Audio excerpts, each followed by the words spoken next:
Man, I get it. I'll try it. When you gave him the 30 seconds, I thought that was it. Got that popcorn in it. I didn't tell him. He downgraded his answer on this.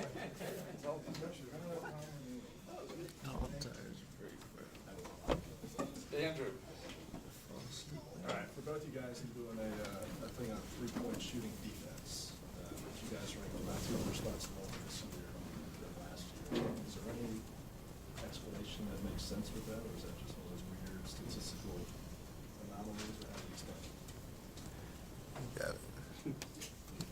stand? It's funny because me and Marcus were just talking about this for some reason. I don't know why. I guess. You said we were lower? What did you say it was?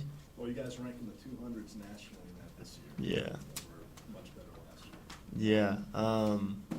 That's weird because our defense is better this year than it was last year. I don't know. I feel like it might be just kind of a weird stat because we were kind of talking about it and how it might not be the team's defense. It might just be the team shooting. So, I don't know. Because Indiana, obviously, could be the best three-point shooting team you guys see this year. How much of a focal point is that? The concern is that? Yeah, I mean, we can't just throw out just say they're going to be able to hit shots, so let's not guard them. But, I mean, we still got to focus in on that. That's what they want to do. So we still got to make everything as hard as possible against them. But as far as the stat, I don't really know much about that.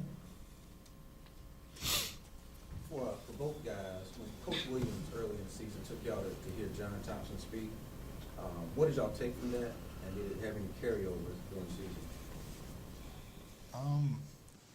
I mean, I thought it was a great speech, and I think John Thompson is a great guy. But I mean, it was just crazy to see it, or just to hear the stories that that he had and how him and Coach were great friends. And but I mean, I didn't take much from it. I just enjoyed the stories and just enjoyed seeing someone of that figure speaking to us like that, and just being there was was pretty good. So yeah.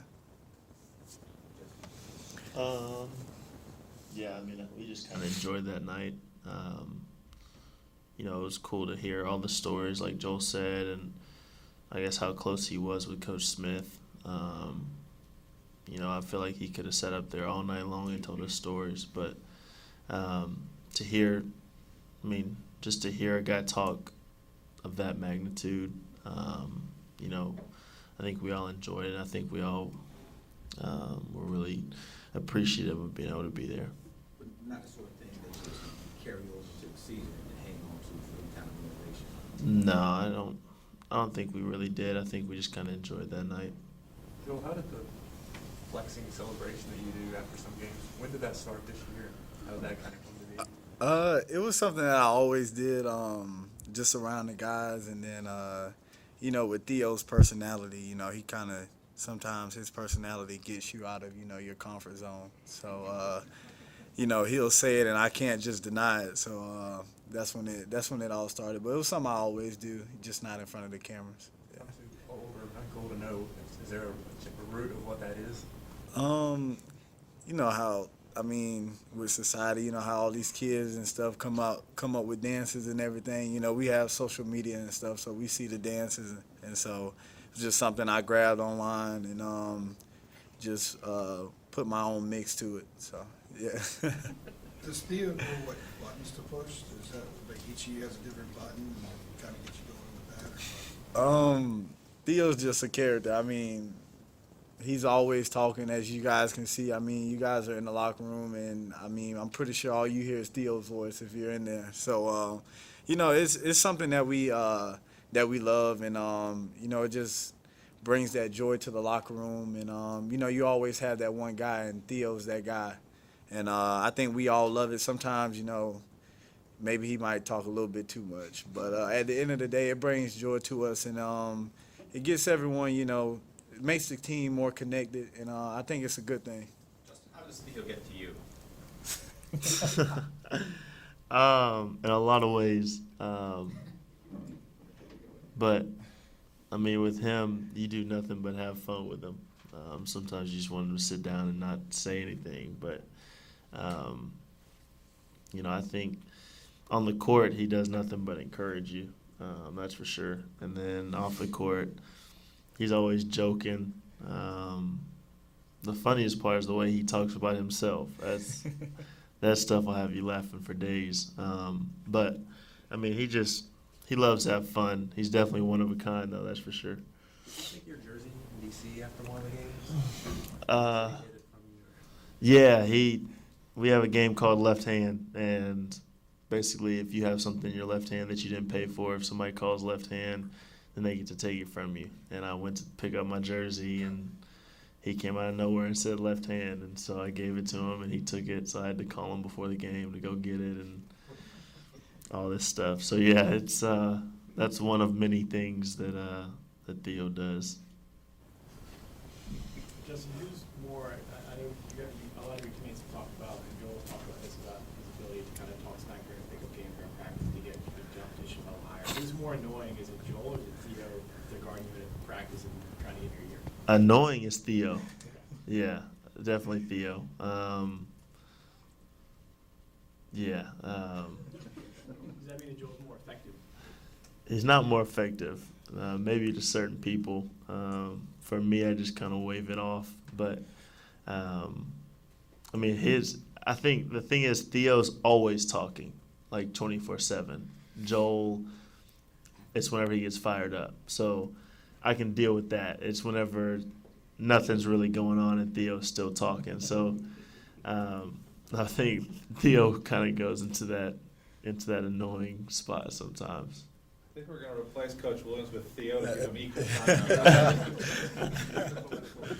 For both guys, when you go small, it seems like the biggest advantage you're getting, I would assume, are defensive matchups against especially teams that have a stretch five or whatever. What do you think you guys do best in that small lineup? I just think majority of the time Theo's the one that come in and plays the four. And I think it just gives us another ball handler, another passer, someone that can, stand out on the wing. And then on the defensive end, I think it gives someone that that's a little bit more agile than Kennedy or like Isaiah out on the wing that can guard a four-man. So, and it just makes our defense a little bit faster, and guys, are flying around, and it just seems like the speed picks up a little bit more when we bring Theo in at the four. And I think that's something that we can take advantage of other teams. So. Does that provide a little bit of an emotional boost when you're going small, just versus a short window? I think so a little bit, but just majority of the time I think we can because sometimes we want to run scramble defense where we just speed the offense up. And I think when Theo comes in, I think that helps us, just like I said, because he's more agile at getting out into the lanes and being able to move a little bit faster. So I think that's why I said when he gets in, it kind of like speeds up the game and gets us, flying around and getting us active. Justin, you've been in that four position too, in theory. Do you like playing in that with a smaller lineup and sort of being in that de facto four position? Yeah, if it's a stretch four, yeah. I like when we go small, it seems like our intensity level goes up a whole nother notch because we have to fly around. We got to box out and work hard because if we don't, then they'll take advantage of it. So, I like whenever we go small because it's just kind of, I feel like we just play a little bit harder sometimes. But playing the four, it's honestly, when we go small, I don't even realize that I'm at the four sometimes, just because of how we're playing during that time. So, I don't mind it at all. With a guy like Bryce, though, with the way he rebounds, sometimes teams go with a heavy perimeter and they can't rebound. Is that an advantage? Does Bryce kind of compensate for some of that just with the way he rebounds the ball individually? Yeah. He rebounds even whenever they got two bigs in there. So when they only have one big, Bryce can pretty much go up and get every single rebound possible. We still got to get to the boards, but, I'll look at my stat sheet after the game and I'll have like 3 rebounds. but then I look at the film and it's like I got to the board every time, but Bryce just got it every single time.